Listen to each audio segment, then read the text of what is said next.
Hi guys, welcome back. And today in this video, we're going to talk about one of the most frequently asked questions apart from the automation testing or AI related questions. This one, immigrating to New Zealand. Because you all know that I live in New Zealand, I'm getting many questions from many students asking, can I get a job in New Zealand? And what is the procedure to get into New Zealand? Can I apply a job directly to any of the employer? Of course, you have seen my LinkedIn profile. You see what company I'm working on at the moment. You just sent me a message saying, there is an opening in this company. Can I get a job there? I have received a tons of message. I'm promising you, there are so many LinkedIn messages I can keep on showing you, which I don't want to do. But yes, this is one of the most frequently asked questions that I always get. So in this video, we're going to focus on how you can immigrate to New Zealand. And I'm going to give you a step-by-step clear instruction to become a successful immigrant to New Zealand. It's super easy, but the problem is it's not very easy as you think to get into New Zealand. That's the problem. I'm just giving you a spoiler alert, but I just want to give you a complete detail how you can immigrate to New Zealand in this particular video. Well, as that said, the first thing that you need to know to immigrate to New Zealand is the visa options. There are two categories of visas at the moment. One is the SMC category, another one is the work visa category. SMC stands for the Skilled Migrant Category for skilled workers. So if you are going to be applying for a job in New Zealand from a job portal, then you should be applying using this SMC category. So you should be applying a job if you are eligible with this particular category. And this Skilled Migrant Category is what was something I used while I traveled to New Zealand like 9 years before. So this SMC category always keeps on changing every single time. Like 9 years before, the SMC was different, but today it's entirely different. It depends on the populations and the skill levels in the country. So this thing keeps on changing. So that's the most important that you need to consider, because if you see the SMC category in website like 1 year before, and if you try to apply today, make sure that you always check the current prerequisite categories, information that you need to have while applying the SMC category of the visas. And the next one is the work visa. This is a temporary visa for employment opportunities in New Zealand. So basically, SMC is like a long-term visa. You can stay here indefinitely, but work visa is something that you can only stay until the term of the employment. That is what is the work visa. So how do we get this SMC category? Because this is something I use to travel. That's the reason why I'm going to show you the SMC category over here. Before we even get there to the SMC category, first thing is we need to check the eligibility. Check eligibility is nothing but if you need to check if you meet the visa criteria of the eligibility. We're going to talk about that in a minute. And then you need to have a lot of document gathering. It is not just about gathering your educational documentation. You also need to get the documents from various different companies that you have already worked with. So if you have worked with like 5 companies before, you need to gather every single thing. You need to get the employment letter. You also need to get the experience certificate letter. You also need to get the salary slips, and also you need to get any other information which the immigration officer is going to ask you for. So you need to be prepared with all these documentation. So documentations are super duper important. You need to collect everything. So the first thing is you need to check the eligibility. You need to get past with the eligibility. And once you are thinking that, okay, there we go, we are pretty good, then you need to gather a lot of documentations. That is super, super important. So let's get to this check eligibility later. But first of all, we also need to understand the application timelines. It is going to take a long time, guys. Believe me, if you're going to be applying for an SMC category visa, it's going to take at least a couple of years.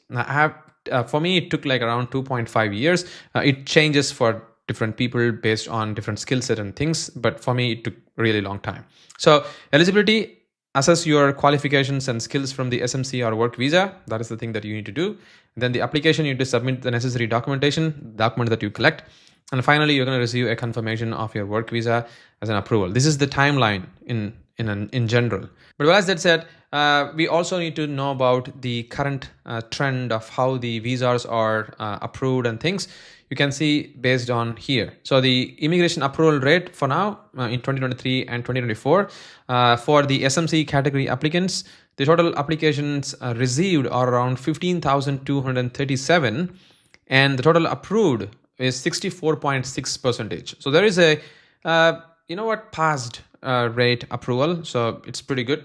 comparing to like earlier stages, but it is lesser than 9 years before while I was applying for the skilled migrant visa category. So yeah, this is the approval rate. You can see that it's like 64.6%. This is the chance that you get based on your application. Well, as I said, I'm going to talk about the eligibility for you to get into the skilled migrant visa category. So this is something I have directly taken from the website because I don't want to give you any wrong information. So this is the information that you are seeing over here in this particular video is today's information. This might change in a couple of weeks or month or a year. So it depends on when you're going to watch this video, right? So the first one is the eligibility. As I told you, you need to check this eligibility. This is super duper important. The first thing over here is you must have 6 points to apply for this visa. What is this 6 point? We'll talk about that later. And you must have a job or job offer in New Zealand to apply. Your employment must be within an accredited employer and either full-time or permanent or fixed term for of at least 12 months of a contract or service should be there for this particular job, for this particular visa that you're going to apply. So you must have a job before you apply for this visa, which is crazy, right? This was not the case 9 years before, but now things have changed. The government requires you to have at least a job.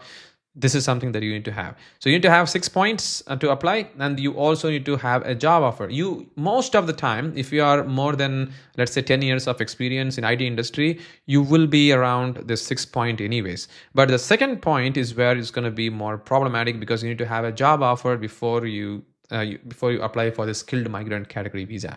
And then if you have completed your EOI, or otherwise called as the expression of interest, then you can submit the visa over here by following this link and things. So expression of interest is the last stage. So first of all, you need to apply. You need to have these 2 points success to like ticked. Only then you can go to the other points, which I don't want to really talk about right now. All right. So if you have the first 2 points green, you think that you have a job offer and you also have got 6 point, then you can apply for the expression of interest. The fee is 6,450 New Zealand dollar that you need to spend for applying for the expression of interest. And this will help you to stay, if the EOI is succeeded and if you are pretty good, then they are going to ask you for the ITA, or otherwise called as the invitation to apply, and then you can go from there on. That is how things will work. But yeah, see that this is the cost that you are going to be incurring if you are fine with the first 2 points. All right. Well, as that said, I'm going to just put them all together in a one bird eye view of how the process works. So you need to have 6 point, and then you need to have a job offer, and then you submit for the expression of interest. Once you submit for the expression of interest, it's going to take some time based on the lottery. You're going to get your expression of interest turns out, and then you're going to you'll be called for invitation to apply, which means it's like almost like 80% you are succeeded with the application, or maybe 65% succeeded based on the current trend, right? So 65% you have already passed the well, and then you are going to apply the invitation, and once you get the invitation to apply, you're going to collect all the documentations that you have gathered, including your employment letter, your salary slips, and your educational details. It should all be in English. That is very, very important. You need to have that, and also you need to go through some medical test as well, which is approved by this New Zealand immigration department. They will send you all the details while you do that, and once you get all these things done, you can then submit the applications along with all the documentations, and the application will process, and it is going to take you even more time. It's going to take at least a year or so, depending upon the rush and the things. So yeah, the total process is going to take around 2 to 3 years, if I'm not wrong. That is for the SMC visa category. And again, I have get this question many of the time, like how do I get the job from outside of the New Zealand, because that is another category that I have got, right? So I have got 3 options for you. One is the job portals and consulting companies, LinkedIn contacts, friends and families. So which category that you have to focus on is the job portal and consulting company, not the LinkedIn contact, not me. I cannot help you.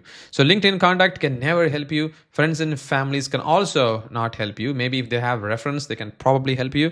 But most of the time, job portals and consulting companies, like 99.99% job portals and consulting companies are the place that you should look for to get a job if you're living outside of the New Zealand. And when I say job portal, it can also be company's job portal. For example, I work for a company X, then you need to go to the company X website's career site, and then you need to go and search for the jobs in there. Similarly, if you think if you just go and search for consulting companies in New Zealand, there are so many of them.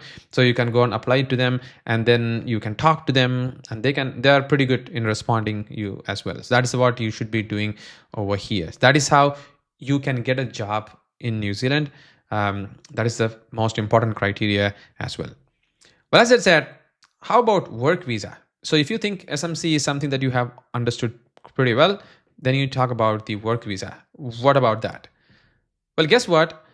For the condition of the accredited employer work visa, these are things that you need to be very much aware of. So, and a company, if they are gonna offer you an employment, then the job should be a full-time, and also they will evaluate your skills and experience. They will also make sure that your health and character requirements are met, and the English language proficiency is super important, especially for the low skilled positions. So that's when the things are going to come in over here. And recently in 2024, the government has reduced the maximum continuous stay for most low skilled roles from 5 to 3 years. So that has just recently happened, but it's not for the high skilled workers like IT employees or things of that nature, right?